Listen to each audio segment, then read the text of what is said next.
Bom dia a todas e todos. Já estamos transmitindo esta plenária do dia 15 de julho ao vivo, então ainda não iniciamos oficialmente. Quem estiver nos acompanhando, em alguns minutinhos já iniciaremos.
Bom dia a todos. Bom dia, conselheiro Sani. Já estamos ao vivo no nosso canal do YouTube e iniciaremos, então, a nossa plenária de hoje, do dia 15 de julho. Verificada a existência de quórum, declaro aberta a sessão plenária de hoje, 15 de julho de 2020, na forma virtual e online, transmitida também pelo nosso canal do YouTube.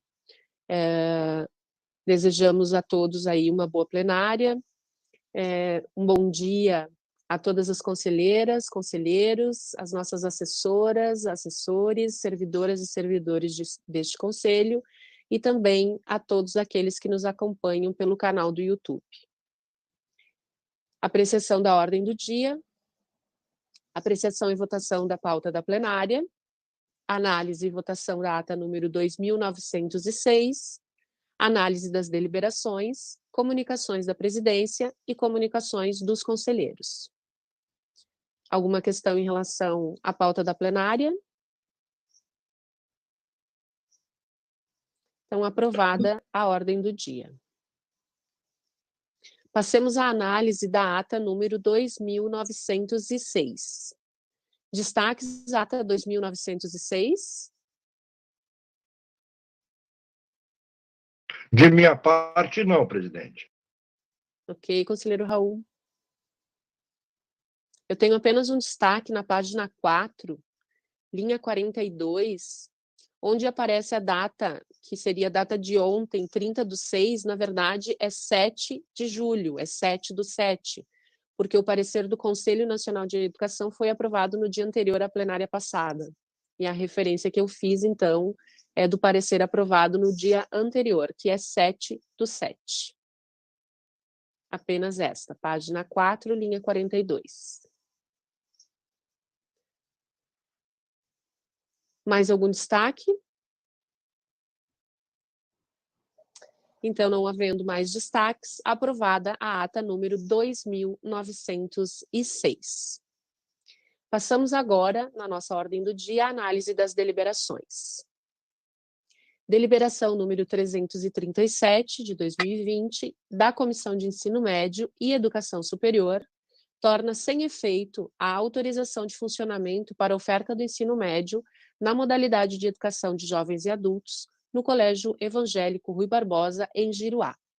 Para os destaques do relator, conselheiro Rubem.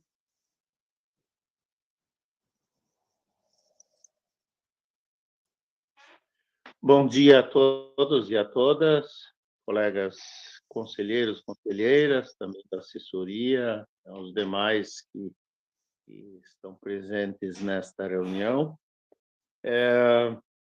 Na verdade, a ementa desta deliberação é autoexplicativa. Temos aqui a situação de uma oferta de ensino médio na modalidade EJA, que, na verdade, nunca foi implementada. numa revisão que ocorreu do regimento desta escola, motivado pela CRE, se constatou que havia esta pendência de regularizar essa não entrada em funcionamento desse curso. Então, temos aqui um processo simples de tornar sem efeito a autorização de funcionamento. Não tenho destaques, senhora presidente. Obrigada, conselheiro Rubem. Destaque dos demais conselheiros? Não havendo destaques, então, aprovada a deliberação número 337. Passamos agora à análise da deliberação número 338/2020, de relatoria conjunta das comissões de Ensino Fundamental e Comissão de Educação Infantil. Descredencia a Escola Adventista de Ensino Fundamental de Santa Isabel, em Viamão, para oferta da educação infantil pré-escola e do ensino fundamental, cessados ao final do ano letivo de 2019, deixando a escola de integrar o Sistema Estadual de Ensino. Para os destaques das relatoras, conselheiras Simone e Lúcia. Conselheira Simone. Sem destaque. Foi uma escola que a mantenedora optou por cessar a oferta e transferir os alunos para outra escola da mesma rede que ficava próxima. Ok, conselheira Lúcia. Eu também queria destacar uma escola que ainda possuía 310 alunos, desses 38 alunos eram da educação infantil, foram transferidos para outra escola da mesma mantenedora, a perto de 2 quilômetros do local, na Vila Santa Isabel, em Viamão. O que cabe é sempre a gente fica com pena de uma escola que sai de uma comunidade, né? Muito embora a gente percebeu que todos os alunos foram encaminhados, a documentação adequadamente arquivada lá na outra escola, mas certamente essa comunidade se ressentiu pela ausência dessa escola, porque ela existia desde 1984 em funcionamento. Apenas isso, mas tudo legal, certinho o processo, não tem nenhuma irregularidade e, portanto, vai à aprovação. Destaque dos demais conselheiros. Não havendo destaques, então, aprovada a deliberação número 338. Deliberação número 339, da Comissão de Educação Infantil, credencia a Escola Municipal de Ensino Fundamental Dom José Baré, em São Marcos, para oferta de educação infantil na faixa etária de 4 anos. Autoriza o funcionamento de educação infantil nessa faixa etária. Aprova o regimento escolar parcial. Para os destaques da relatora, conselheira Lúcia.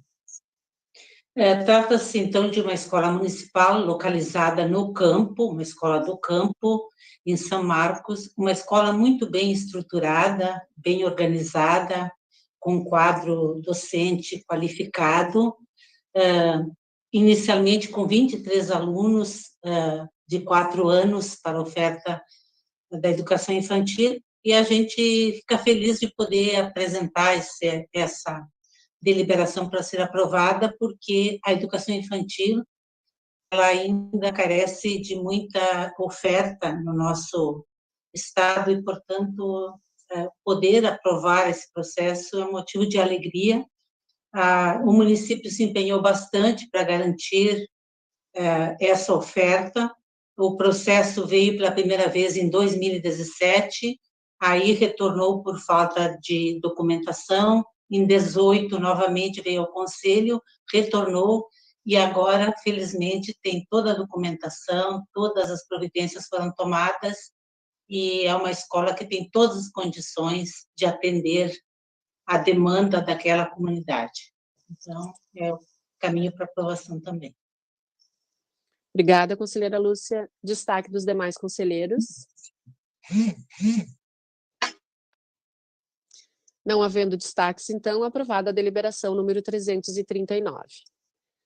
Para todos que nos assistem e também para nossos conselheiros e conselheiras, assessoria, Hoje a nossa pauta tem apenas 3 deliberações, uma vez que, nesse período agora de pandemia, os processos acabam sendo reduzidos, né, de entrada no Conselho Estadual de Educação, mas, enfim, tivemos aí hoje apenas 3 deliberações. Nesse sentido, então, passamos para as comunicações da presidência. Em primeiro lugar, dizer que a pandemia provocou em todo o sistema educacional, especialmente, né, onde nós atuamos, organizações e reorganizações diferenciadas. Então, estamos aí inaugurando uma nova etapa também no Conselho Estadual de Educação, onde nossas plenárias passaram a ser transmitidas ao vivo pelo canal do YouTube, uma vez que nossas plenárias regimentalmente são públicas, podem ser assistidas por qualquer pessoa interessada.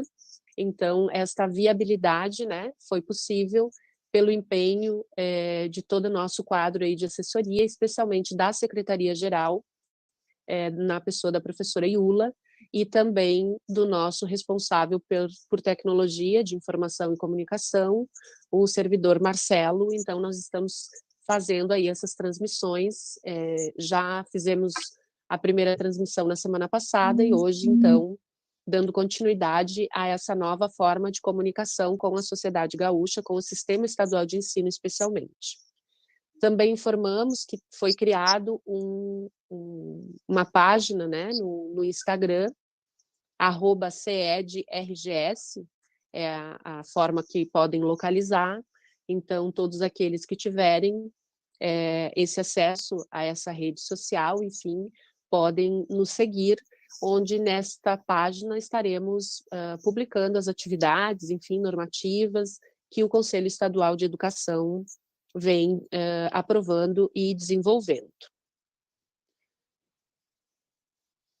Também tivemos, na semana passada, a reunião do Grupo de Estudos e Debates Permanentes do Regime de Colaboração, vinculado à Comissão Especial do Regime de Colaboração, e por encaminhamento e deliberação desta reunião, nós exaramos a portaria CED número 21, datada de 10 de julho de 2020, instituindo o grupo de trabalho com a incumbência de promover estudos cujo objeto é o projeto de lei número 170/2019, de autoria do deputado estadual Fábio Osterman, que tramita na Assembleia Legislativa do Rio Grande do Sul sobre educação domiciliar.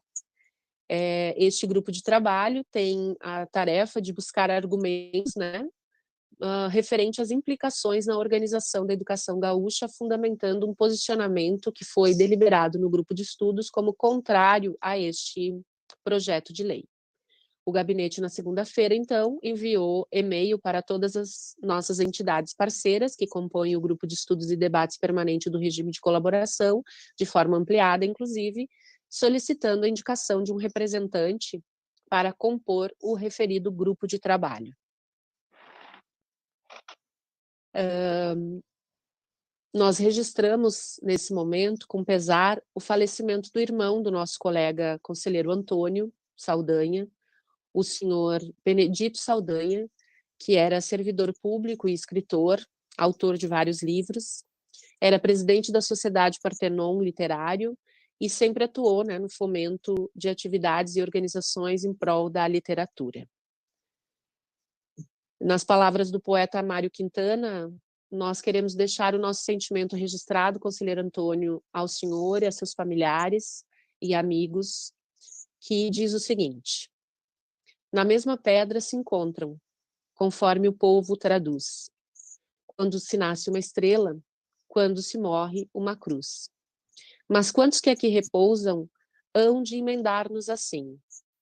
Ponham-me a cruz no princípio e a luz da estrela no fim. Fica aqui registrado, então, os nossos sentimentos por esse momento difícil, especialmente em tempos diferenciados e complexos que estamos vivenciando. Também comunicamos que hoje à tarde nós estaremos fazendo a nossa primeira live pelo nosso canal do YouTube, orientando o Sistema Estadual de Ensino acerca de nova norma exarada, que é o parecer 02, que orienta, então, os integrantes do sistema de ensino acerca das atividades domiciliares e de todos os procedimentos a serem tomados neste momento de pandemia, de suspensão de atividades presenciais.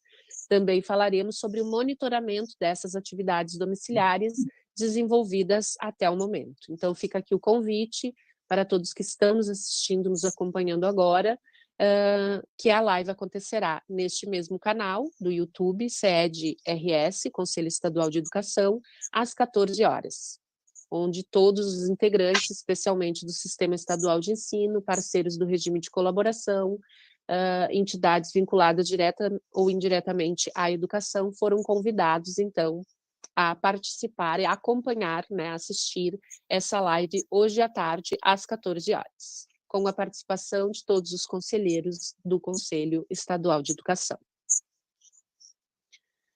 Passamos agora, então, aos convites recebidos. Recebemos por e-mail convite para participar de uma live hoje à noite na página Ciranda de Ensinagens no Facebook, dentro do ciclo de debate sobre educação em tempos de pandemia, reflexões necessárias. O tema da live de hoje é por que no Brasil a educação, entre parênteses, não é para todos? Esse projeto é do Instituto Federal do Rio Grande do Sul, campus Restinga. Então, hoje à noite, às 19 horas, estarei participando, representando este colegiado nesta atividade. Recebemos também por e-mail um convite para participar da reunião virtual da PREDUC do Ministério Público do Rio Grande do Sul, com o objetivo de esclarecer os conselheiros tutelares de Porto Alegre sobre o teor das normativas para o Sistema Estadual de Ensino, para este ano letivo de 2020. Essa atividade será no dia 16 de julho, das 14 às 15 horas, e o nosso vice-presidente, primeiro vice-presidente, conselheiro Gabriel, fará a representação, então, deste colegiado nesta atividade. Recebemos também por e-mail da presidência do Conselho Estadual de Educação do Piauí, comunicação de que, em sessão plenária de 9 de julho, foi eleita para o cargo de presidente daquele conselho, para o biênio 2020-2022, a conselheira Maria Margarete Rodrigues dos Santos, tendo também, na mesma sessão plenária, sido eleita vice-presidente a conselheira Viviane Fernandes Faria.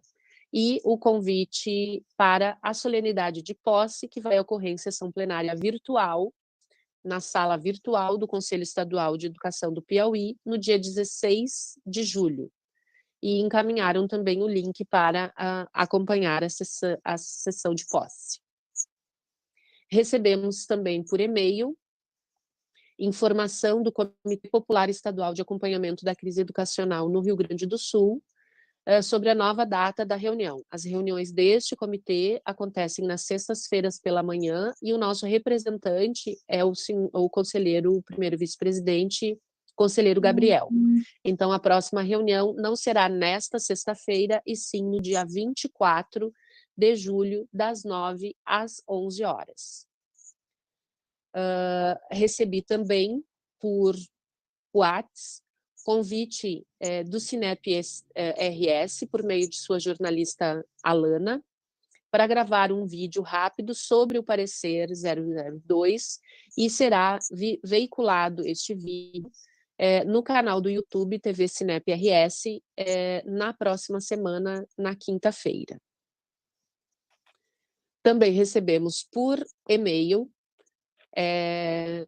do Fórum Nacional dos Conselhos Estaduais e Distrital de Educação, FONSED, o ofício número 51, comunicando que, tendo em vista a decisão da reunião plenária realizada nos dias 24 e 25, especialmente dos presidentes no dia 25 de junho, o fórum agora tem nova denominação e novo logotipo.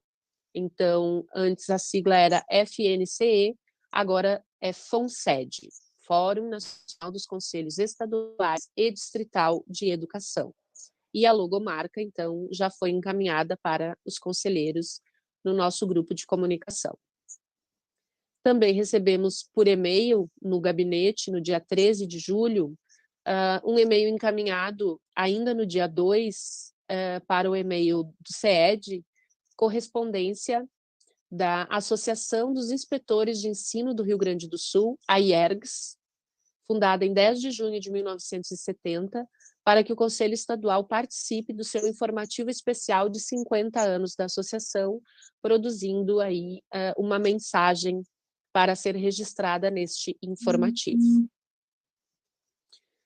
Também tivemos aí publicações, especialmente no Diário Oficial, tanto do Estado quanto da União, que passamos então agora a comunicar. No Diário Oficial do Estado, do dia 8 de julho de 2020, tivemos a publicação da Lei 15.484, de 7 de julho, que estabelece a promoção de ações que visem a valorização de mulheres e meninas e a prevenção no combate à violência contra mulheres. Esta legislação vem ao encontro das questões vividas nesse momento, onde a realidade, né, de violência contra as mulheres ampliou nesse período de pandemia em 70%. Então, esta lei promove aí ações que visem a valorização das mulheres e das meninas e a prevenção, então, à violência contra as mulheres.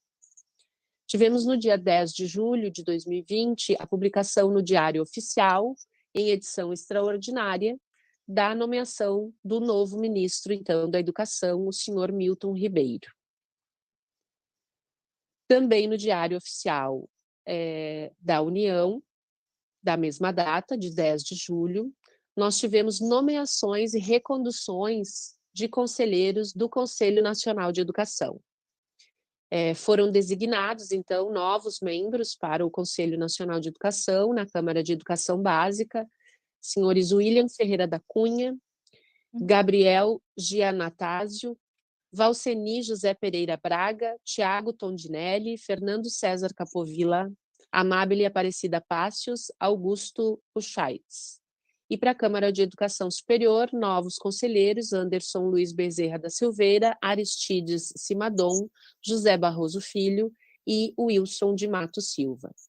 Também foram reconduzidos 2 conselheiros, a conselheira Sueli Melo de Castro Menezes para a Câmara de Educação Básica e o senhor Luiz Roberto Lisa Cury, atual presidente do Conselho, para a Câmara de Educação Superior.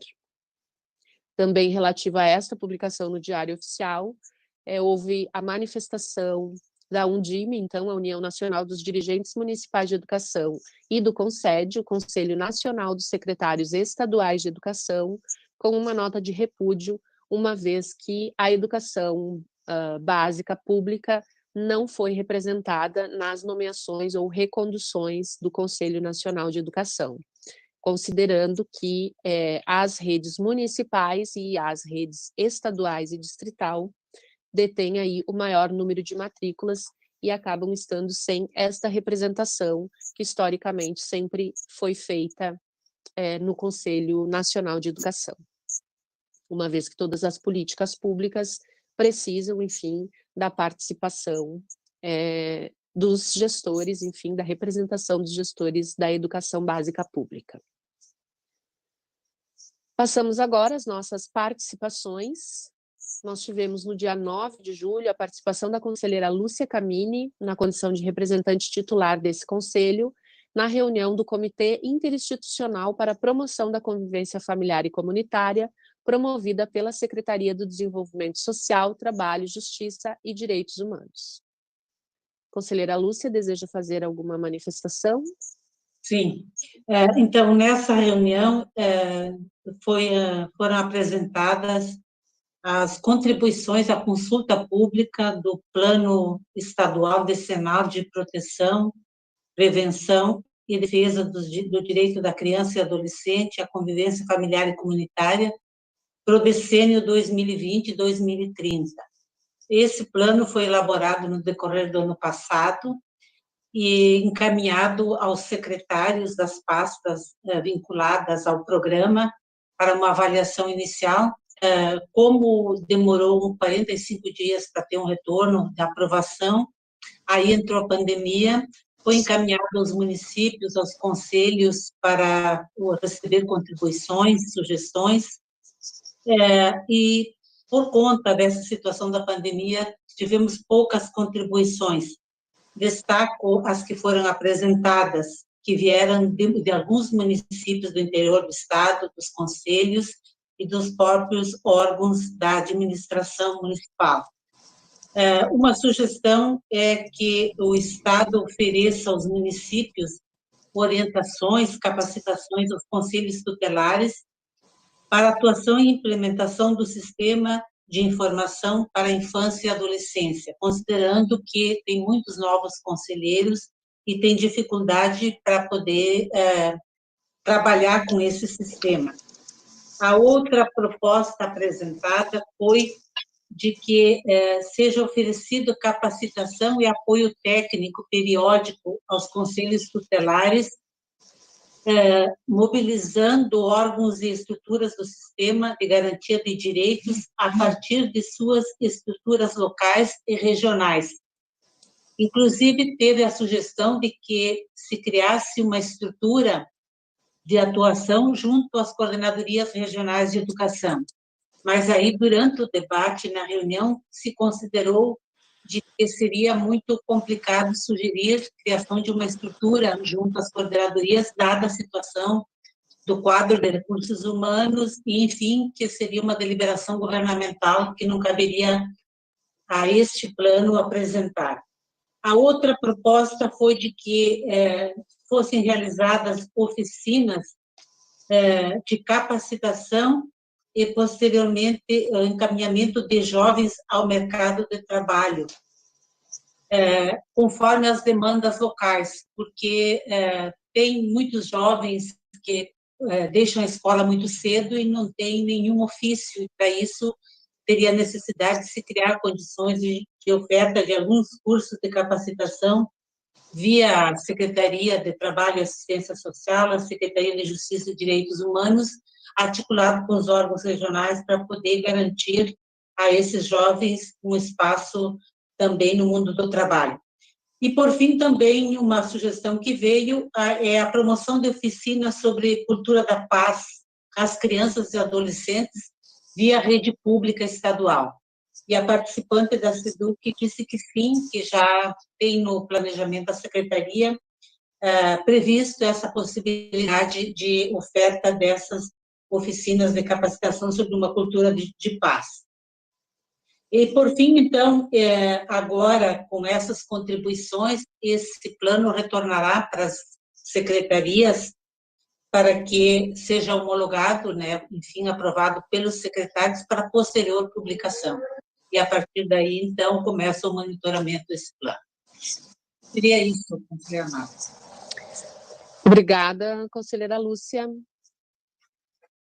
Também nesse mesmo dia, 9 de julho, nós acompanhamos, né, algumas pessoas do conselho, da assessoria, conselheiros, acompanharam a live promovida pelo SESI Nacional, via Facebook e YouTube, Repensando o Futuro da Educação. Que escolhas faremos? Esta live teve a participação da Cláudia Constin, da diretora do Centro de Excelência e Inovação em Políticas Educacionais da FGV, e do professor Mozart Ramos Neves, que é titular da Cátedra Sérgio Henrique Ferreira, da USP, Ribeirão Preto. Também, nesse mesmo dia 9, o conselheiro Sani Cardon, na condição de representante titular deste conselho, participou da reunião da Coordenadoria das Licenciaturas, a Corlicem, da URGS. Conselheiro Sani.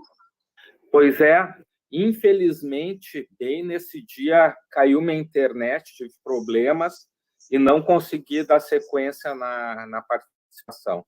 Então, não tenho a informação presencial, só o que foi discutido lá no Corlicem, que se tratava sobre os estágios e as práticas das diferentes licenciaturas.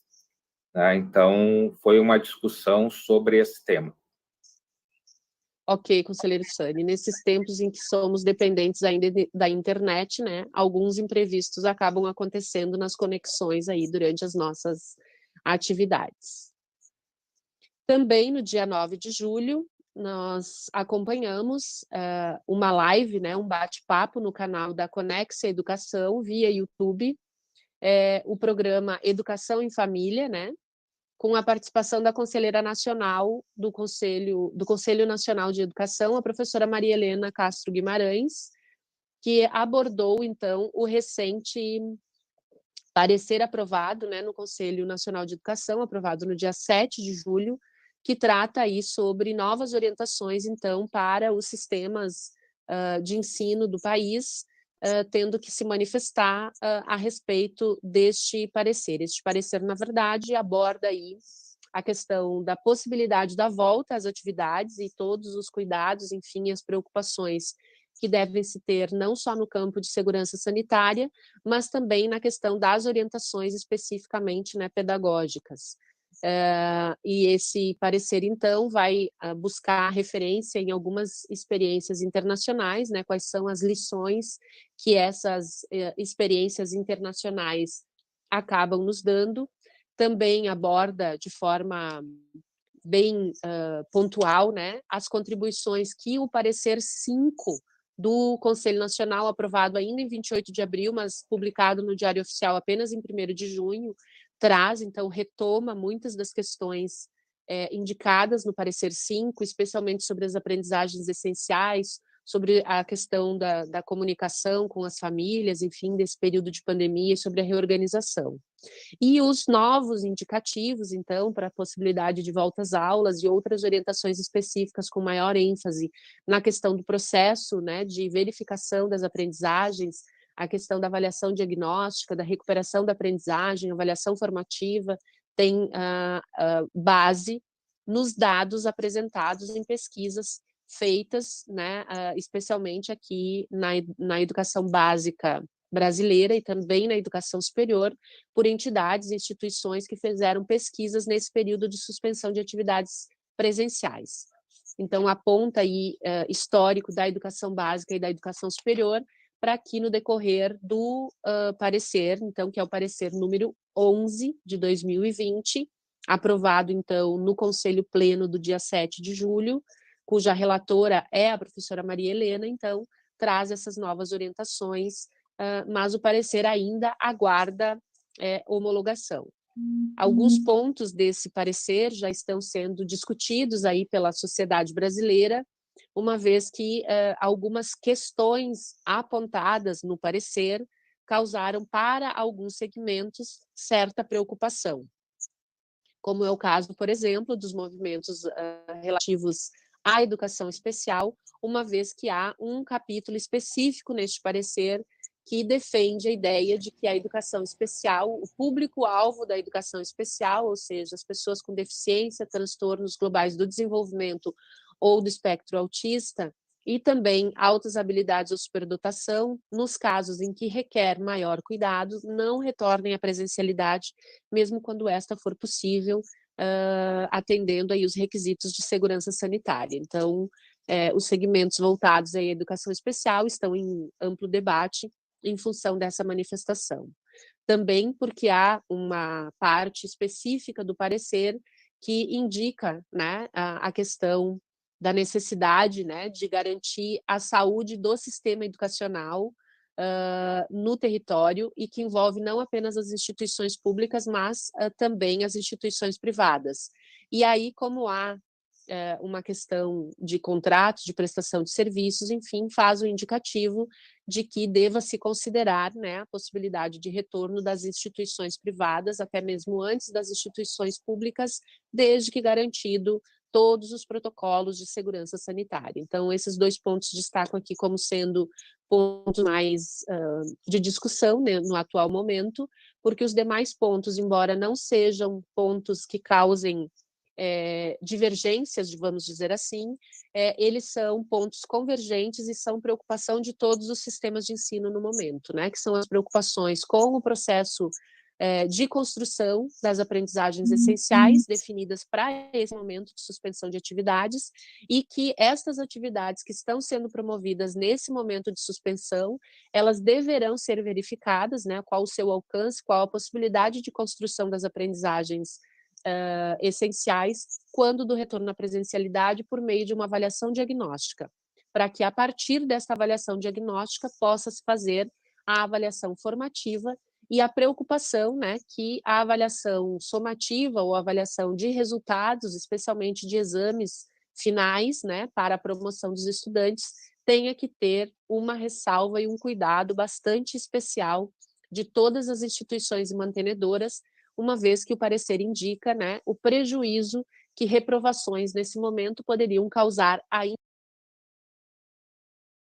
Então, uma preocupação nesse sentido, o parecer acaba trazendo presente. Então, nessa live, a professora Maria Helena pôde discorrer um pouco sobre esses pontos, né, principais. No dia 10 de julho, nós tivemos a participação do conselheiro Antônio Maria Melgarejo Saldanha, na condição de representante titular deste conselho, da reunião do Conselho.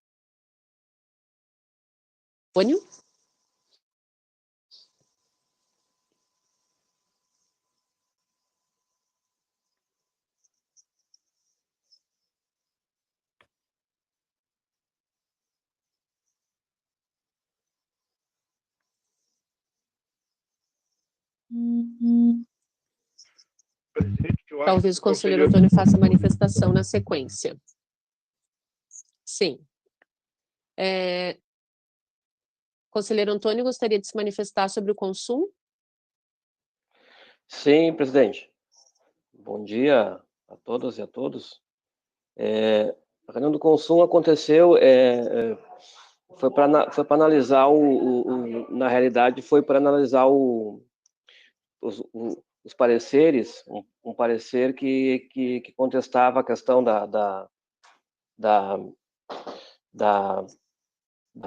de uma disputa, né, que ocorreu em relação à eleição da Comissão do Consul, da Comissão da CEP, né, para a eleição do Consul. Então, foram recursos que foram analisados durante a manhã inteira, né, então não teve, além dessa pauta, não teve outra pauta, né, foi somente essa pauta. Ok, conselheiro Antônio, obrigada.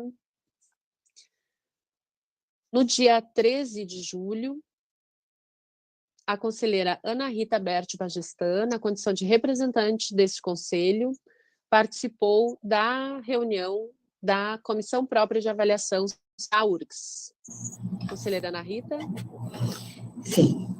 Minha saudação a todos os colegas conselheiros, assessores e a toda a comunidade que nos assiste. A Comissão Própria de Avaliação da URGS, CPA, ela reúne-se todas as segundas-feiras em reunião ordinária. É composta por professores, funcionários e comunidade civil, cujo objetivo é promover a avaliação de toda a instituição, em todos os segmentos e aspectos que envolvem a organização da URGS. A reunião desta segunda-feira, a pauta sempre organizada na sequência de assuntos que vêm sendo tratados ao longo do ano, e convém aqui dizer que a gestão é de um ano, de outubro a outubro. Esta reunião da segunda-feira, ela, em primeiro lugar, propôs a reflexão, análise da situação e do contexto atual em relação a decidir pela realização ou não do processo de avaliação dos docentes da URGS. Decidiu-se por postergar para um momento oportuno futuro, que trará maior segurança para que esta avaliação ocorra, uma vez que há uma diversidade muito grande quanto a quem está realizando a sua função docente ou não, de forma integral ou parcial, devido ao período da pandemia. Na sequência, como na semana passada houve um trabalho de sistematização de todo o conteúdo que está relativo às pesquisas que foram realizadas e às avaliações da instituição, nesta reunião ocorreu a apresentação dos slides que contém o conteúdo a ser apresentado na semana de avaliação, que irá ocorrer, para quem não sabe, de 10 a 14 de agosto,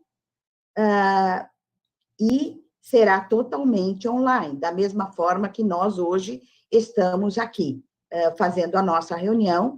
Ela irá atingir a toda a comunidade URGS. Estes slides, após terem sido apresentados, foi distribuído a cada uma das equipes. Os slides foram distribuídos a cada uma das equipes, que deverão se organizar para apresentar em horário específico estipulado para a comunidade URGS, na semana da avaliação. Então, todos nós, ninguém ficou fora, de realizar uma fala demonstrando a sua participação no processo de avaliação. Um assunto que, a princípio, era para durar pouco, como diz a presidente, levou bom tempo da avaliação da realização da reunião, que foi um processo que estava sendo analisado de uma avaliação de um professor que foi realizada no final do ano passado. Inúmeras considerações ocorreram a respeito da solicitação de revisão da avaliação, que levaram à decisão de ser expedida uma resolução com normativas específicas para disciplinar questões como esta, que continham neste processo, por estar ocorrendo pela primeira vez, e não se desejar que tenha uma avalanche de processos de revisão, uma vez que a decisão desta situação fosse ocasionar uma revisão geral, ocasionar que demais professores se considerem na mesma situação para solicitar a revisão da avaliação da sua carreira, que influi na nota e na promoção de sua carreira. Foi muito boa a reunião, com a participação de todos. Particularmente, entendo que fiz minha parte representando bem o Conselho nas considerações que levantei e que fizeram com que todos pensassem que a resolução era, sim, necessária com as normativas devidas. Também insistiram muito que o Conselho fizesse a participação estivesse presente na semana de avaliação, efetivamente, no relato do que ocorreu no processo de avaliação. É isto que tenho para hoje. Próxima reunião, na segunda-feira que vem. Obrigada, conselheira Ana Rita. Nesse mesmo dia 13 de julho, à tarde, eu participei da reunião de um grupo de trabalho que se reúne semanalmente também nas segundas-feiras à tarde, na SEDUC, né? A coordenação dessa atividade é da Secretaria de Educação do Estado, onde participam Undime, FAMURS e UNCME. Então, o Conselho Estadual de Educação foi integrado a partir do mês de julho, né, a esse grupo de trabalho. Então, participei nesta segunda, e foi feito um relato, é uma reunião sempre com um limite definido, enfim, uma reunião que precisa ser bastante objetiva, uma vez que são várias atividades que todas essas entidades acabam participando, justamente em função de orientações aí ocorridas por conta da pandemia. E então foi feito um relato, né, situando o Conselho Estadual sobre o que já foi discutido, o que está ainda em pauta. E uma das pautas tratadas nessa reunião da segunda-feira também será tema da nossa reunião conjunta de hoje, que é a questão de um calendário de retorno, onde essas entidades já construíram aí algumas possibilidades de calendário de retorno, obviamente que são sugestões, porque para que esses calendários de retorno se efetivem, é preciso que todas as condições aí de segurança sanitária sejam atendidas, e também as instituições de ensino precisam ter aí, de acordo com a portaria conjunta da saúde e da educação, tenham o seu plano de contingência aprovado.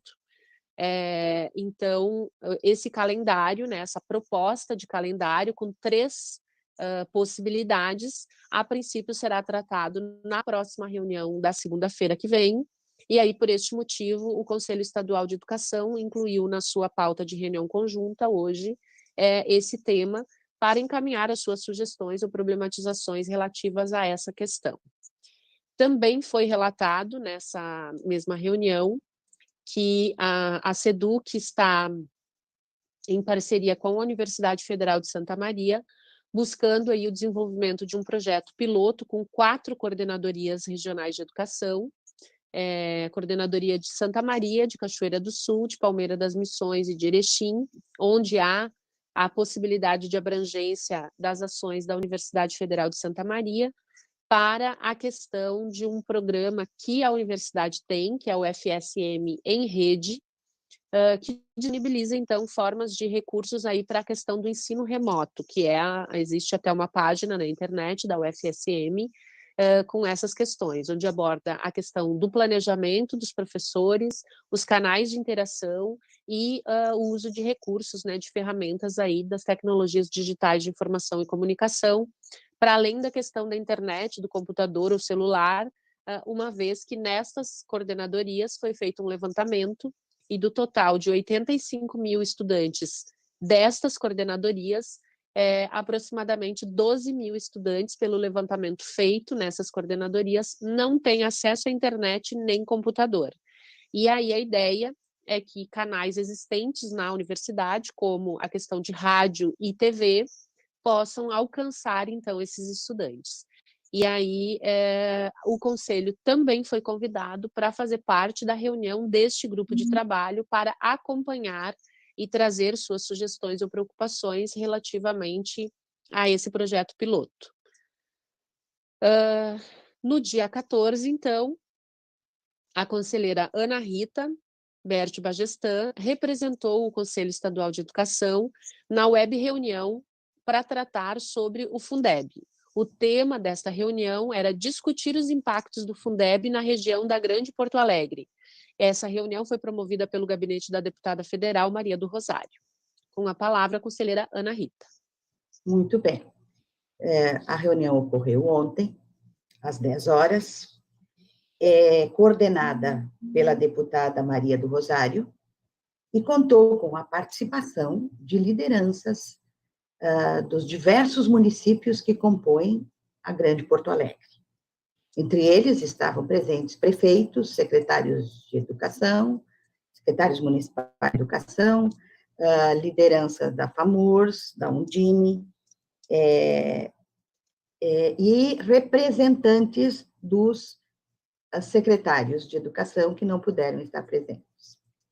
Primeiramente, a deputada fez uma explanação geral sobre a nova proposta de emenda constitucional e citarei de modo resumido o que ela deixou dito para os colegas, para quem estavam presentes. há um relatório pronto da deputada Dorinha, que reúne a participação de todos da sociedade brasileira. A relatora, que é a deputada Dorinha, ela propõe a transformação do Fundeb em um fundo constitucional que dá estabilidade ao sistema. Então, resumindo, ela dá duas propostas, nesta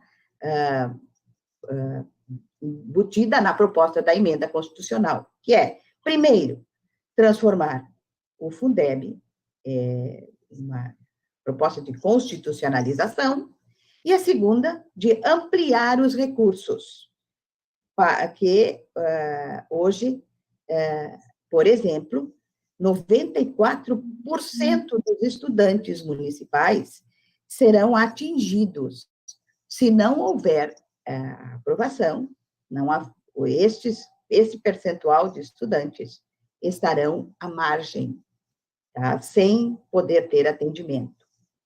O Fundeb atual, ele subsidia as escolas privadas, por exemplo, diz ela, né, que estão conveniadas com as prefeituras. As escolas privadas, que são as escolas comunitárias, cujos alunos estão devidamente matriculados, oficializada a matrícula per capita, que ela coloca, e defende a ideia de um Fundeb per capita, incluindo as escolas privadas conveniadas, comunitárias, que atendem especialmente a educação infantil. Também que a proposta, ela propõe um aumento de 10% para 12,5% de participação da União. Quando me manifestei, levei a mensagem da presidente e disse que o Conselho Estadual de Educação se associa às manifestações que foram expressas pelos demais presentes, que são todas a semelhança, da mesma forma como nós todos sempre nos manifestamos, que nós queremos e somos pelo apoio da aprovação do novo Fundeb. Então, lá externei da seguinte forma, que a aprovação do novo Fundeb, por meio da proposta da emenda constitucional, PEC 015 de 2015, será a concretização da continuidade de uma política reconhecida internacionalmente, bem como tornará perene um modelo de financiamento da educação básica melhorado como um legado à sociedade brasileira.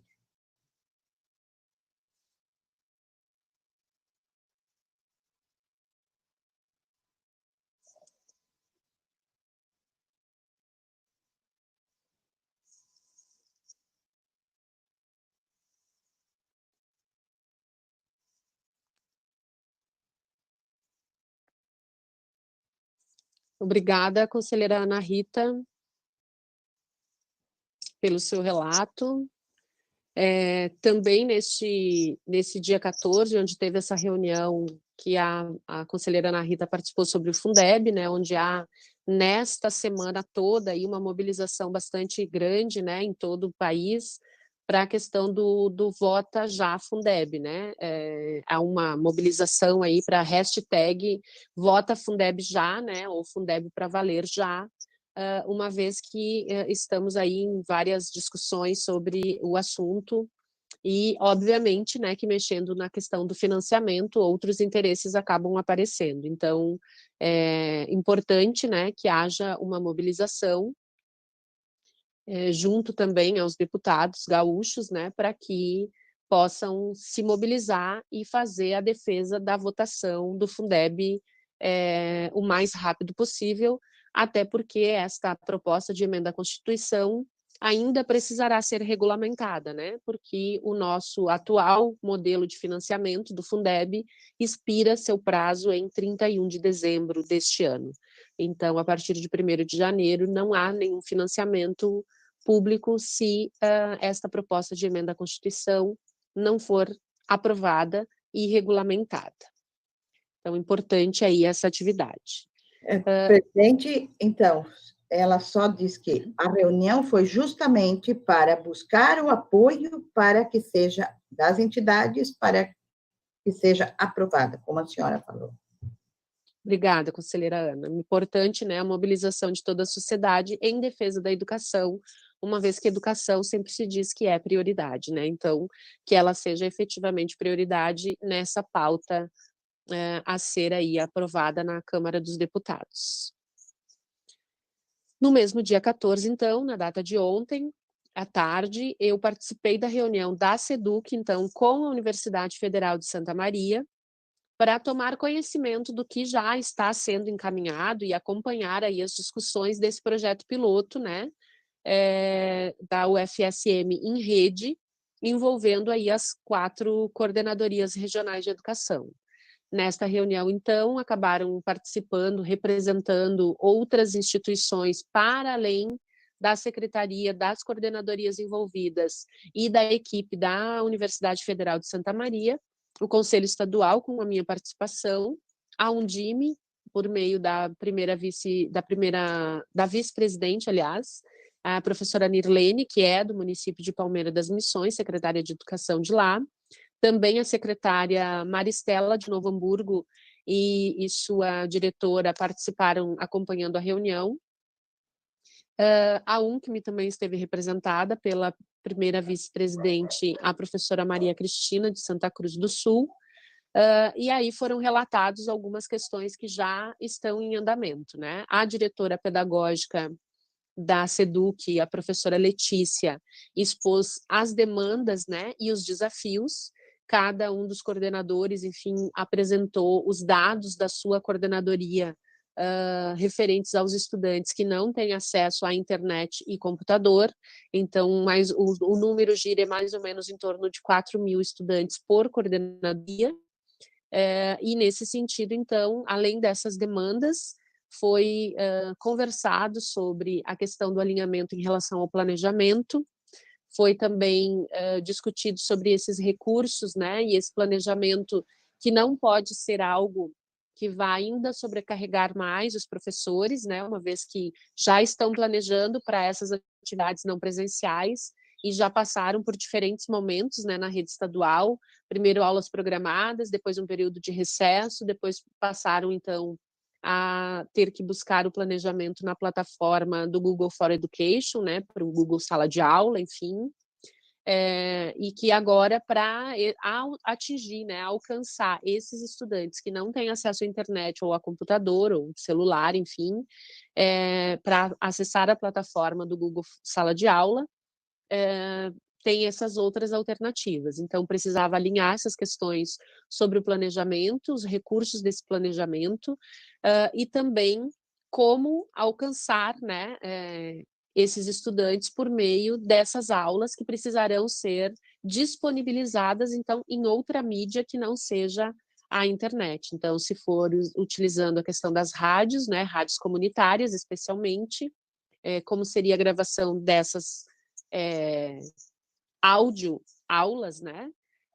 Ou então, se for por questão de TV também, como ficaria isso. Então, essas demandas foram apresentadas ontem, os desafios foram apresentados e pela Secretaria de Educação. Na minha manifestação, eu saudei a iniciativa, né? Até porque é um compromisso de todas as mantenedoras buscar alternativas para que todos os estudantes sejam alcançados nesse momento aí de suspensão de atividades presenciais. Então, essa iniciativa como outro nas 4 regiões, mas que também é preciso depois, né, se essa experiência der certo, poder replicar isso em todo o território para alcançar os outros estudantes que devem estar na mesma situação que estes do projeto piloto. Mas que a iniciativa era importante, especialmente buscando parcerias com instituições nossas aqui, né, do território estadual, instituições de ensino superior, que também já têm experiência na questão de atividades e recursos e uso de metodologias aí não presenciais. Então, as reuniões estão acontecendo, né, semanalmente, para buscar essas alternativas. E o resultado da reunião de ontem, então, foi que a Universidade Federal de Santa Maria, a equipe que trabalha com a UFSM em rede, que é o nome do programa da universidade, vai, então, se debruçar sobre essas demandas e os desafios apresentados pela Secretaria para tentar alinhar, uma vez que a matriz de referência, como o Estado tem chamado, né, aquele conjunto de aprendizagens essenciais a serem trabalhados nesse momento, né, que a SEDUC criou a matriz de referência, então, é o ponto de partida para esse planejamento e para a disponibilização dessas aprendizagens nas plataformas que forem usadas nesse momento. Então, tem aí uma série de ações acontecendo.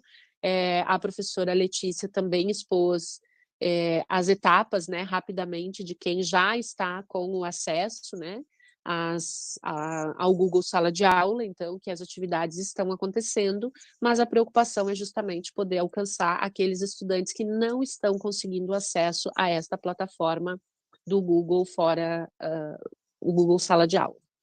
Então, esse foi o relato da reunião que acabei participando ontem.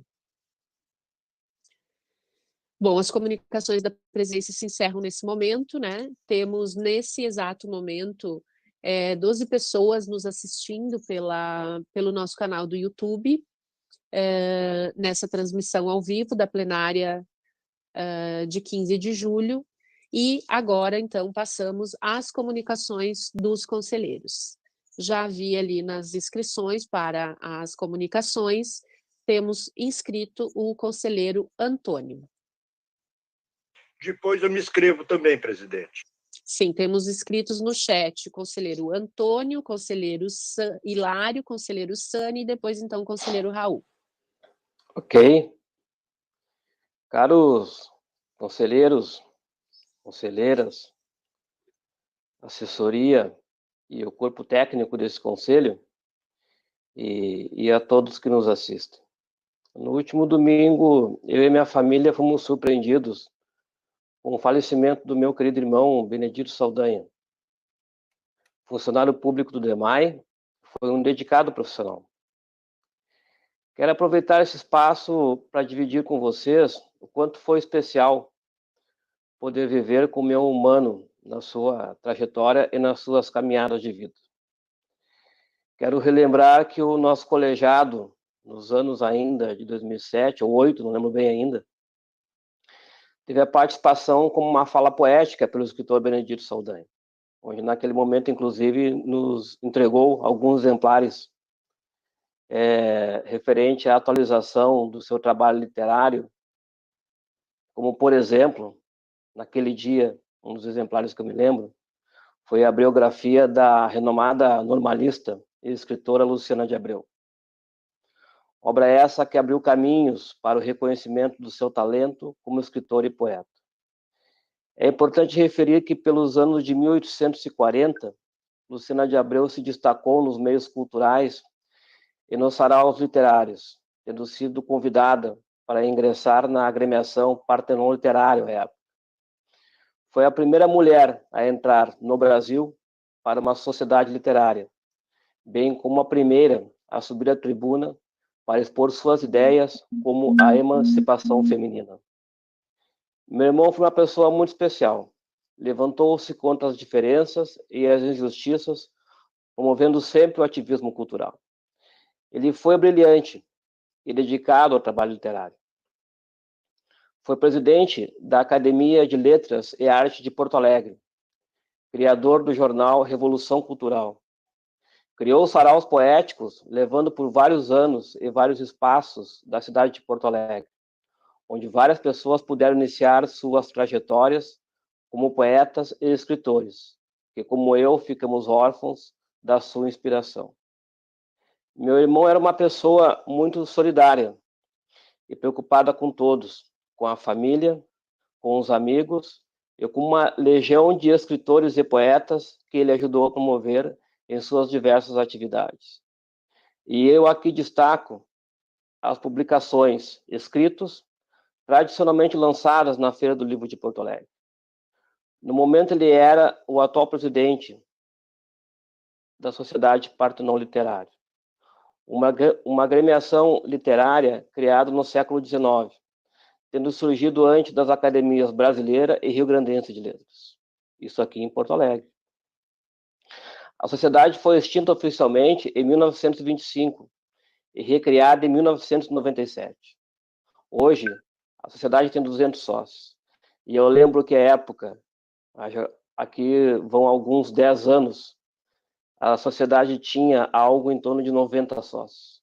Certamente o trabalho dele redimensionou pela paixão que ele tinha pela literatura. Quero dividir com vocês um dos tantos depoimentos que vi em homenagem sobre a passagem do escritor e poeta Benedito Saldanha no último dia 12. Esse depoimento inicia assim: obrigado. Hoje o dia amanheceu cinza. Confesso que é difícil para mim perder um amigo querido. Em 2007, quando eu comecei na literatura, nunca imaginei que participaria de alguma coletânea, e nem tampouco publicar um livro.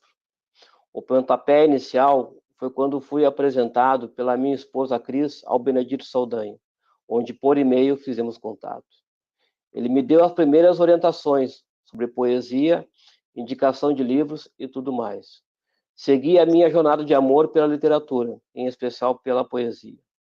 Eis que em 2011, num concurso realizado por ele, em homenagem ao aniversário de Porto Alegre, eu fico em terceiro lugar. Foi uma festa. Vibrei, chorei de alegria e comemorei com minha esposa e meus pais, e a tia Vera, é lógico.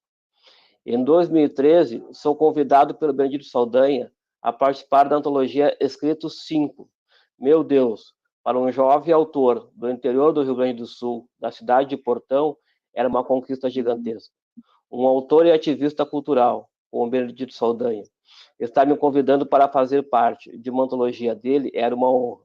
Aí nasceu uma amizade. Vieram 6, 7, 8, 9 e 10 vozes do Partenon Literário e alguns eventos do Partenon Literário que eu participei. Por morar no interior, era muito complicado participar dos eventos, devido ao transporte para voltar para casa.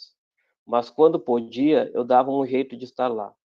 Lembro que assim que tive a oportunidade de lançar o meu primeiro livro, foi algo maravilhoso. Chovia demais, um sábado à tarde de maio de 2017. Eu estava feliz, pois 10 anos após o meu primeiro poema, eu estava lançando o meu primeiro livro. Foi quando entrou pela porta o meu amigo Benedito Saldanha, com o guarda-chuva na mão, sorriso no rosto e jeito simples de ser, me deu um aperto de mão e um abraço. Pegou meu livro nas mãos, ao ver o seu nome no prefácio e agradecimento, se emocionou. Vi nos seus olhos a alegria de fazer parte daquela história. No ano seguinte, ele estava na Feira do Livro de Porto Alegre, ao meu lado, no lançamento do meu segundo livro, na antologia Escrito 10, no qual eu participei. Nunca deixei de comparecer e prestigiar os lançamentos dos livros dele, pois era quem me deu a primeira oportunidade na literatura, um grande escritor e um grande amigo. Às vezes discutimos, forte devido à personalidade de ambos, mas a literatura era a nossa paixão e o nosso prazer em comum. Sei que o texto é longo, assim como minha tristeza. Quero de público, meu amigo, agradecer por tudo. Muito obrigado por ter ajudado a dar a voz ao aprendiz de poeta André Flores. Sei que dizia que sou um poeta, mas sempre aprendi contigo o valor da amizade, do amor à literatura, do amor às letras e da humildade, acima de tudo que tinhas. Vai com Deus, meu amigo, e saiba que o Partenon Literário, a literatura gaúcha, a Feira do Livro de Porto Alegre e o Estádio do Rio Grande do Sul perderam uma das maiores referências na luta pela literatura independente do Estado. Fica aqui uma pequena singela, respeitosa e fraterna homenagem deste aprendiz de poeta e aprendiz da vida, com Deus, meu amigo. Deus estará te esperando de braços abertos, porque o seu legado estará sempre vivo. Esse foi o meu irmão, amigo, solidário, amante da vida, profissional dedicado à função pública, excelente escritor e poeta. Vai deixar saudades e uma missão para todos nós, continuar o seu legado. Benedito Saldanha presente. Benedito vive entre nós. Obrigado.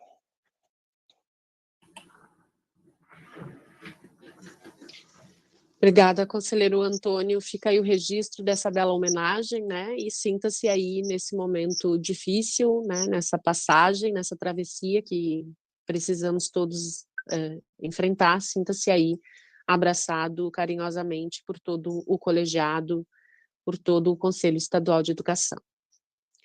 Com a palavra, conselheiro... Presidente, pois não? Eu gostaria de que essa fala fosse reproduzida na ata na íntegra, tá bem? Perfeito, conselheiro Antônio. Passo a palavra agora, então, para o conselheiro Hilário.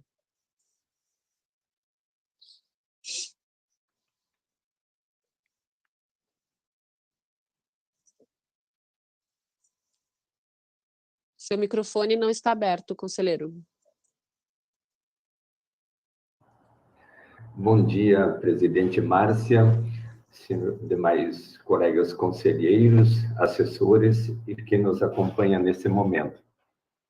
Eu não me inscrevi para essa primeira fala, mas motivado pela manifestação do nosso conselheiro Saldanha, uma merecida homenagem nessa fala a quem demonstrou na vida uma dedicação e nos deixou uma sensação de realmente missão cumprida.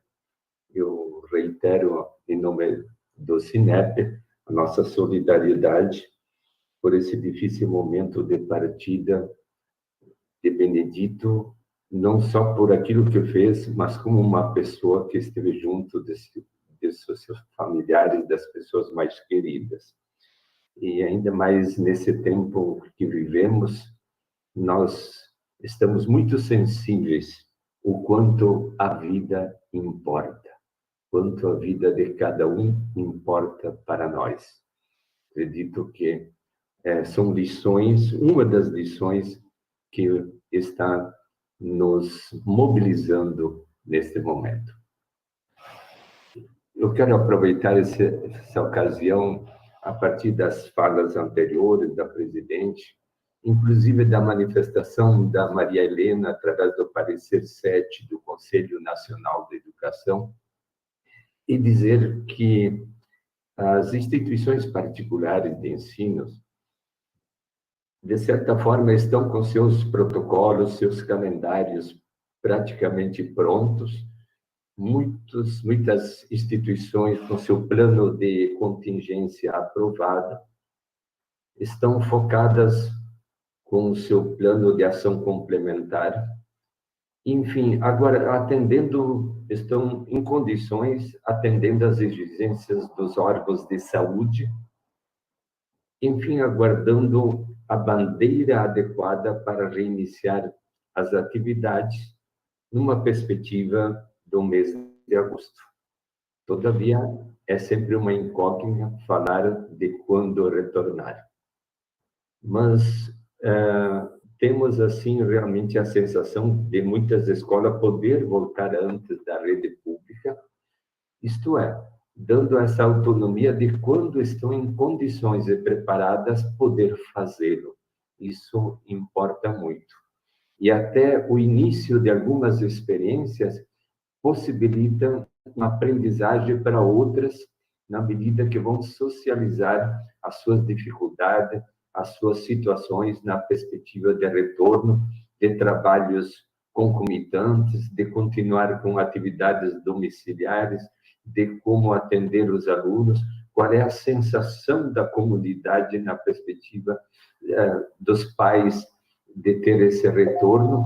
Então, esse novo recomeçar, que poderá, de certa forma, nos deixar um pouco assustados, ele está sendo redesenhado e, a nível do país, a gente tem algumas experiências, como também em Manaus, a gente vê que algumas instituições particulares já estão retornando. Então, eu acredito que a gente tem uma esperança, temos que acreditar que esse novo fazer, essa nova escola que retorna, que será muito diferente, nós temos, assim, o desejo que aconteça com a maior brevidade possível, sobretudo preocupados com a educação infantil, que no cenário é o que mais nos toca, sobretudo, todas elas, mas no cenário é a que mais nos preocupa no momento. E muitas instituições, agora do dia 20 a 31 de julho, estarão fazendo o seu recesso, como costumeiramente faziam nos tempos de, eu diria assim, de tranquilidade. Nessa excepcionalidade, muitas instituições fizeram antes, procuraram se adequar às realidades próprias. Era isso, senhores. Obrigada, conselheiro Hilário. Próximo conselheiro inscrito, na parte das comunicações, então, dos conselheiros, conselheiro Sani. Obrigado, presidente. Bom dia, mais uma vez, a todos os colegas do Conselho, também quem nos assiste, e, mais uma vez, desejar aí para o conselheiro Antônio muita força nesse momento aí, uma perda difícil de aceitar, mas por todo esse histórico que o Antônio trouxe, realmente o poeta deixará saudades. Gostaria de trazer dois pontos aqui nesse momento das comunicações. O primeiro diz respeito a um projeto que o Simpro-RS começou a realizar logo no início da pandemia, que foi auxiliar aquelas pessoas que estavam passando necessidades. E ao longo desse período, como foi se estendendo, muitos associados nossos entraram em contato com o sindicato para saber de que forma poderiam auxiliar.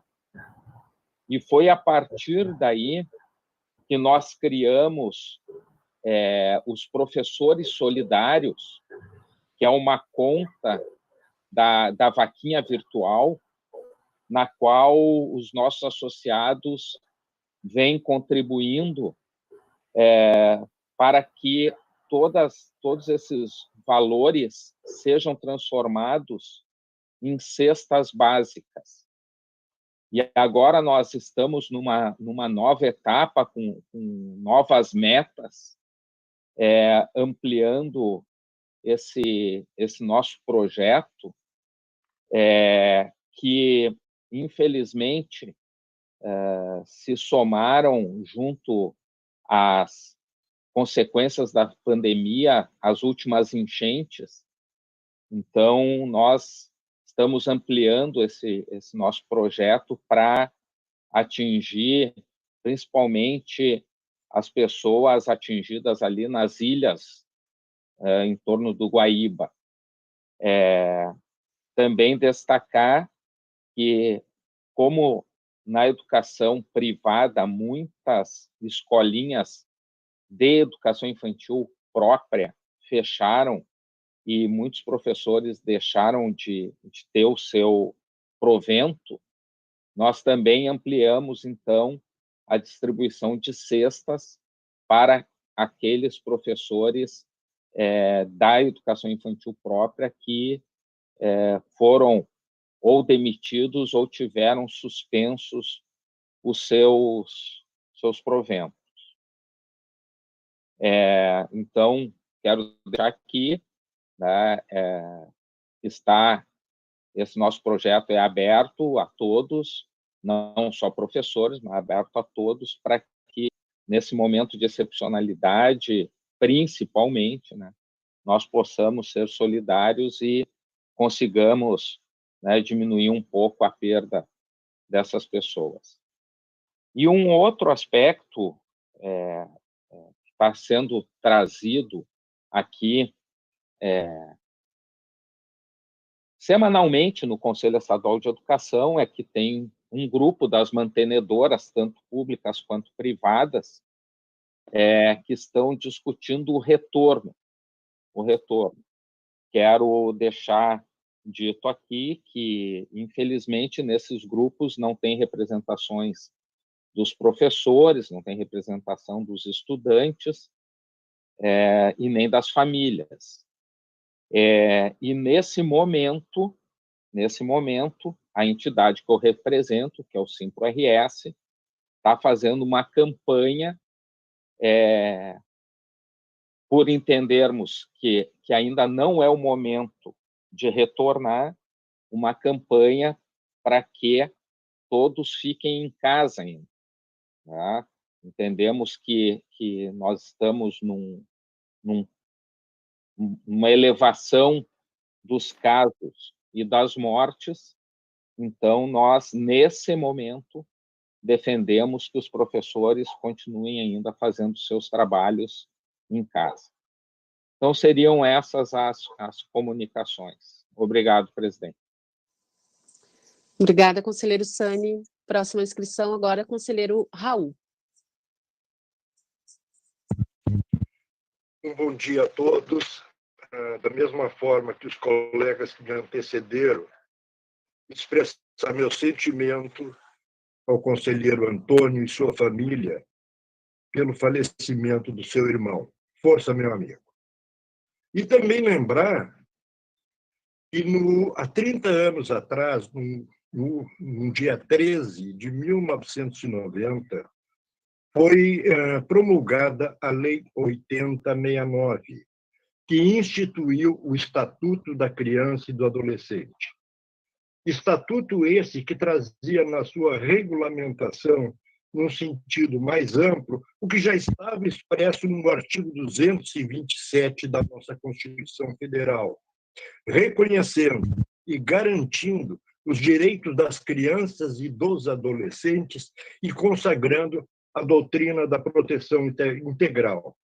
30 anos se passaram, muito se avançou, mas, a meu juízo, a totalidade do que está expresso no Estatuto da Criança e Adolescente ainda não foi implementado. Seria isso, presidente. Obrigada, conselheiro Raul. Importante esse registro, né, desses 30 anos de Estatuto da Criança e do Adolescente, que ainda estamos aí trabalhando e pleiteando, né, o seu cumprimento, né, a garantia da prioridade absoluta às crianças no nosso país como um todo. Próxima inscrição, a conselheira Lúcia.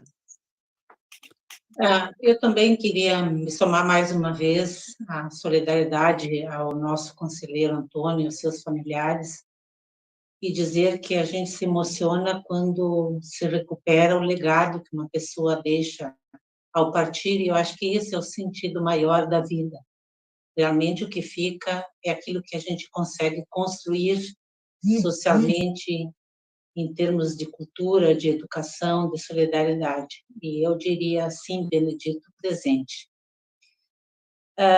Também quero referir ao relato que a conselheira Ana Rita trouxe aqui sobre a aprovação do Fundeb, que é um tema que a gente tem tratado diariamente, por conta de que temos, sim, um projeto e um relatório que tem acordo da Comissão Especial do Fundeb, mas vem se arrastando já há mais de 4 anos e estamos na iminência já de conclusão do período de validade do Fundeb e a necessidade de que tenhamos constituído um financiamento permanente para a educação básica, dados os avanços, né, produzidos inicialmente pelo Fundef, depois pelo Fundeb, e agora com os avanços que foram incorporados a esse projeto, que garante 20% de contribuição da União a este fundo, que avança de 10% para 20% gradativamente,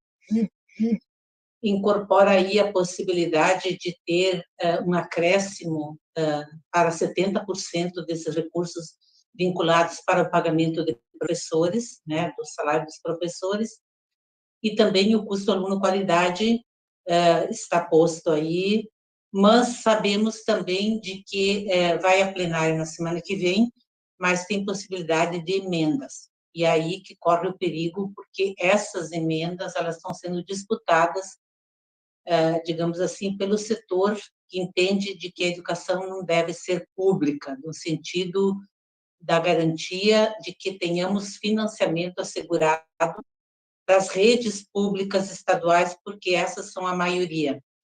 E essa visão de que também as escolas conveniadas, hoje que já têm também assegurado esse recurso, permaneçam, é fundamental. Mas entendemos que este Fundeb público ele deve ser aprovado no sentido de que tenhamos um aporte maior de recursos, porque hoje ainda existem milhões de crianças em idade escolar que não estão sendo atendidas. Nós temos jovens, enfim, que não tiveram oportunidade de concluir o ensino fundamental, o ensino médio, que precisam ser atendidos e, portanto, é importante, fundamental que a gente tenha esse projeto aprovado, no mínimo, nos termos em que ele foi acordado, digamos assim, pela comissão especial e tem acordo da maioria dos parlamentares. Esperamos que não sofra alterações, que seja aprovado na próxima semana e que venha a ser sancionado pelo presidente da República. E aí eu proponho que o Conselho também pudesse ter uma nota pública se manifestando, encaminhada lá à Câmara dos Deputados, para que tenha essa voz também e esse respaldo, para que seja aprovado de acordo com o relatório apresentado pela deputada Dorinha, porque também esse projeto tem toda a aprovação do CONSED, né, da Undime, enfim, de todos aqueles que se envolveram nesse debate longo, angustiante, que vem acontecendo ao longo desses praticamente 5 anos. Seria isso, conselheira Márcia. Obrigada, conselheira Lúcia. Importante dizer que da reunião que a conselheira Ana Rita participou, ficou combinado, né, uma nota conjunta de todas as instituições que estavam presentes na reunião, e o CED, então, subscreve esta nota em defesa do Fundeb. Então, acredito que também seja já mais uma ação, além da mobilização, obviamente, que todos devemos fazer, né, individualmente também, junto aí aos nossos deputados gaúchos, pedindo, então, essa participação efetiva na votação do Fundeb já. Tá bem. Ok. Conselheiro Gabriel. Bom dia para todos e todas. Em primeiro lugar, um abraço ao colega Antônio e seus familiares. Só quero fazer 2 registros, presidente e colegas. Primeiro, eu represento o Conselho Estadual no FORPROF, que é o Fórum Estadual de Formação de Professores, e também represento no Conselho a ESOFOP, a entidade que lida com esse tema há 50 anos.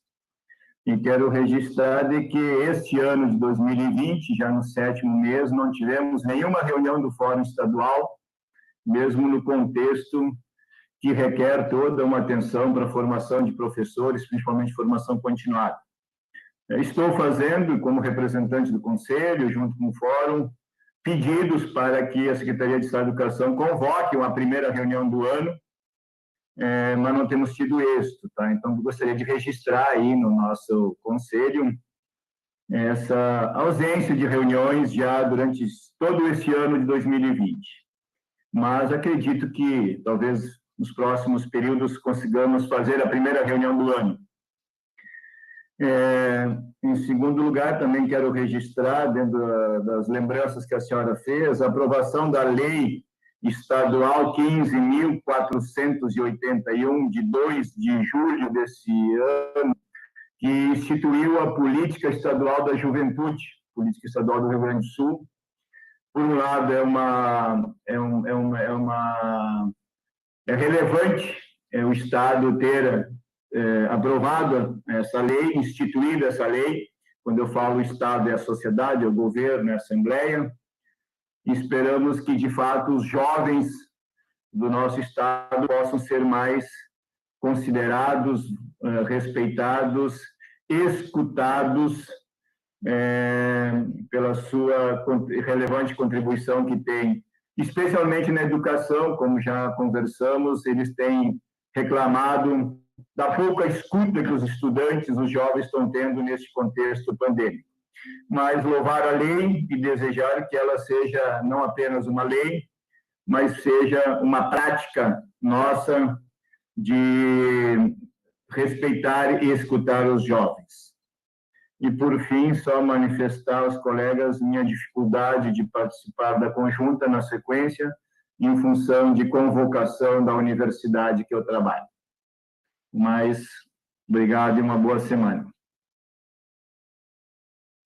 Obrigada, conselheiro Gabriel.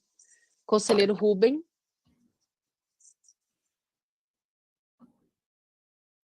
Novamente, um bom dia. Eu sempre vou ser favorável à destinação de recursos, especialmente para a educação básica em nosso país. Agora, a gente não pode deixar de registrar algumas coisas, né? E algumas coisas são ditas, na minha humilde opinião, sem aprofundamento das questões, né? Em primeiro lugar, o Brasil é um dos países que tem o percentual mais elevado de investimento em educação quando se refere ao percentual do PIB. Alguém vai dizer, percentual do PIB, mas o que interessa isso? Não, mas é o recurso disponível. Tá?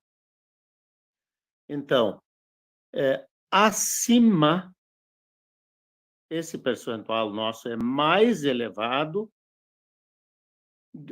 do que todos os países que estão na ponta das avaliações universais. Nosso percentual só é inferior a países que estão mais na rabeira ainda do que nós. Obviamente são poucos, Então, quer dizer, a conclusão é muito simples, eu tenho batido nessa tecla. O problema está na gestão. Nós temos uma gestão irresponsável. Não sei se a gente ouve quem não devia ouvir, né? Não sei se a gente eventualmente desconsidera algumas coisas, mas, enfim, é isso, né? Então, algumas questões assim são doloridas nessa questão de gestão dos recursos, né? Ouvia, inclusive, muita crítica, inclusive hoje de manhã, quanto à questão de algumas vezes entidades comunitárias, né? Eu conheço um modelo, conheço porque leio bastante sobre o mesmo, né? Que é o modelo de Novo Hamburgo, que é uma das, se não é uma das maiores, mas está, pelo menos é uma cidade média em nosso estado. Ela tem uma lei, né, quanto à educação infantil, eu gosto de referir, que foi uma lei que foi criada na época que a gestão era de responsabilidade do MDB, foi implantada na época dos governos do PT em Novo Hamburgo, e atualmente a gestão em Novo Hamburgo é do PSDB. A última pesquisa que saiu mostrou um elevadíssimo nível de satisfação das comunidades escolares, um elevadíssimo nível de satisfação dos professores que atuam nessas escolas, a prefeitura declarando o quanto gasta menos nestas escolas do que se essas escolas fossem públicas, e as entidades comunitárias que prestam esse serviço declarando que se sentem valorizadas. Claro, aí dói, eu confesso para vocês, dói ter que ouvir, está se jogando dinheiro fora. Obviamente que a gente também sabe de onde é que vem isso. Municípios como Novo Hamburgo não é um daqueles municípios que jogam esses números nas mídias nacionais, como algumas linhas de partidos, de gestores adoram fazer, né? E aí esses números são mais moldados por pessoal que trabalha em comunicação social. Mas, enfim, aí, na minha opinião, que bom que essa questão prolifera, avança da lei do Fundeb. Eu vibro com isso.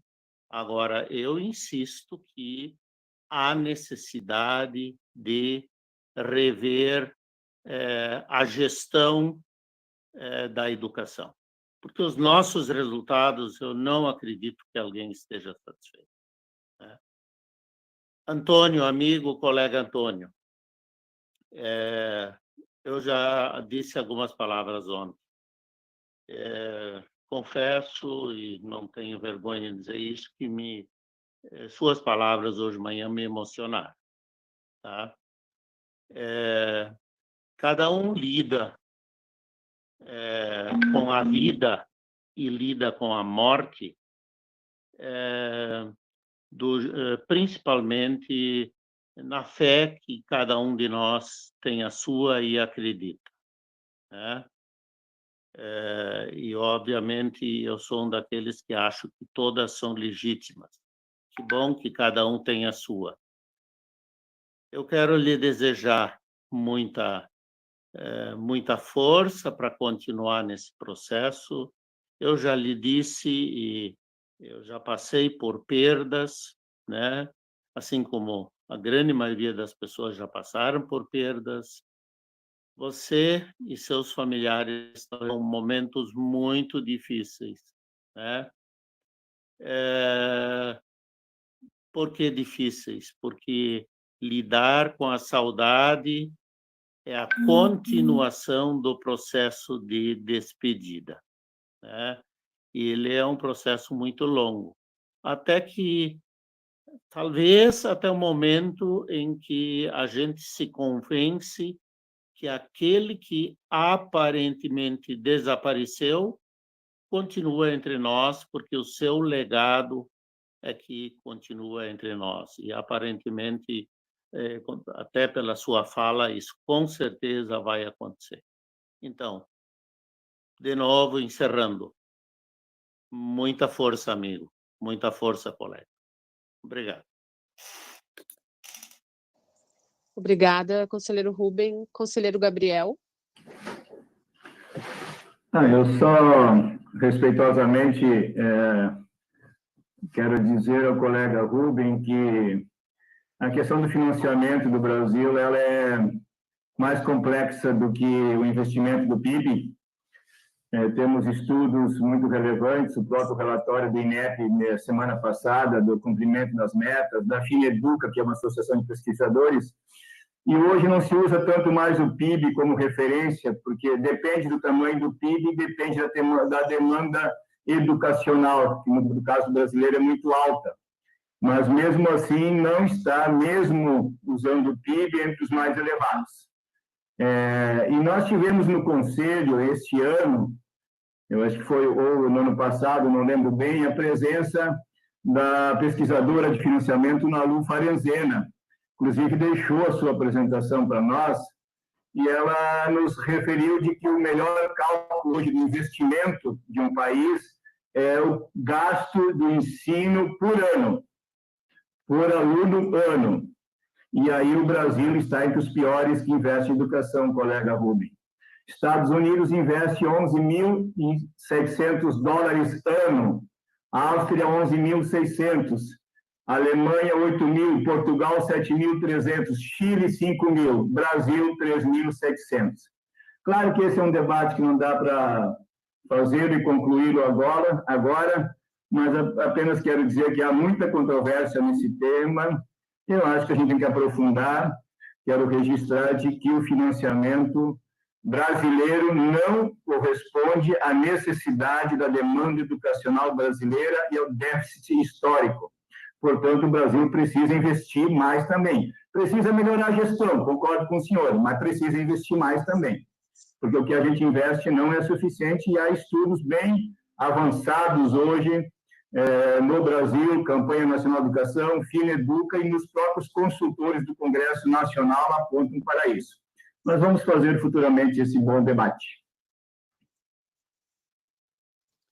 Obrigada, conselheiro Gabriel. É importante dizer, né, na verdade, a gente tem vários relatórios aí sobre a questão do financiamento da educação e, de forma global, digamos assim, os dados comparativamente, né, acabam indicando, obviamente, um percentual. Hoje, no Brasil, se arredonda, né, na verdade, dizendo que a gente tem 6% do PIB aplicados em educação.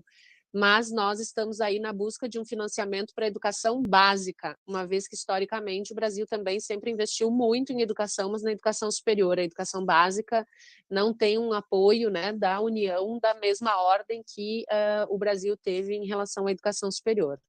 E, obviamente, que gestão sempre serão temas importantes, né, para que a gente possa saber a efetividade, né, do gasto público, né. Conselheiro Gabriel registrou ali que o INEP indica, né, 5,4% do PIB. A maior parte dos pesquisadores chega a esse percentual. Alguns aí acabam arredondando e dizendo, né, 6% do PIB, mas obviamente que esses indicadores, de acordo com a fórmula aí de cômputo dos investimentos em educação, giram em torno de 5,4, 5,5, mas nunca passou, na verdade, desse índice, até porque nos últimos anos aí a gente tem aí uma queda de arrecadação e, portanto, de investimentos, né? Então, essa é uma questão bem importante. Foi citado a professora Ana Lu Farenzena, que é pesquisadora de financiamento. Ela é a atual presidente da FINEDUCA, que é a instituição que pesquisa, né, financiamento em educação. Então, acho que é importante a gente estar sempre aí acompanhando, mas o nosso apoio aí em busca dos recursos, obviamente, que sempre vinculado à questão de um uso efetivo desse recurso, né, investido efetivamente em educação. Não tenho aqui mais inscritos no chat, então gostaria apenas de registrar que nós teremos na sequência, né, para aqueles que nos acompanham, nós, após finalizarmos a nossa reunião plenária, nossa sessão plenária do dia 15, hoje transmitida também pelo canal do YouTube, cumprindo aí uma questão regimental de que nossas plenárias são públicas, né? Na sequência das atividades, então, a nossa plenária se encerra e, na sequência, os conselheiros, obviamente, continuam com suas atividades e teremos, então, reunião conjunta. Um dos temas da reunião conjunta é a questão de transferência de mantença entre entes públicos, também a questão do calendário para retorno, possíveis propostas de calendário para o retorno, para que o Conselho possa indicar suas contribuições, enfim, preocupações relativas a esse tema, para que eu possa levar, então, na próxima reunião com a Secretaria de Educação, com a Undime, com a UNCME, com a FAMURS, levar essas contribuições. Não havendo, então, mais inscrições, eu encerro a presente sessão plenária e convoco a próxima para o dia 22 de julho, às 8 horas.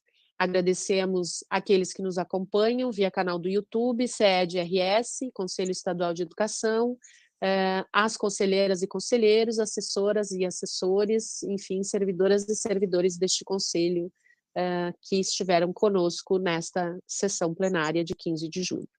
Um bom dia a todos e fica aqui o convite para que às 14 horas todos possam acompanhar a nossa live, que vai, enfim, discutir, apresentar as questões de monitoramento e novas orientações para os integrantes do Sistema Estadual de Educação relativamente às atividades domiciliares e ao período de excepcionalidade que estamos vivendo. Então, todos conectados conosco, no horário das 14 horas, o nosso canal do YouTube estará aberto, então, para os comentários. O espaço ali do chat, dos comentários, será aberto para o envio de dúvidas, né, perguntas, enfim, esclarecimentos necessários por quem estiver acompanhando a nossa live hoje, às 14 horas.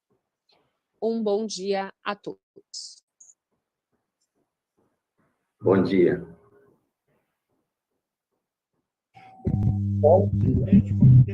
Bom dia. Sim, agora nós fazemos o nosso intervalo normal e depois retornamos às 10h05 para a nossa reunião conjunta. Ok.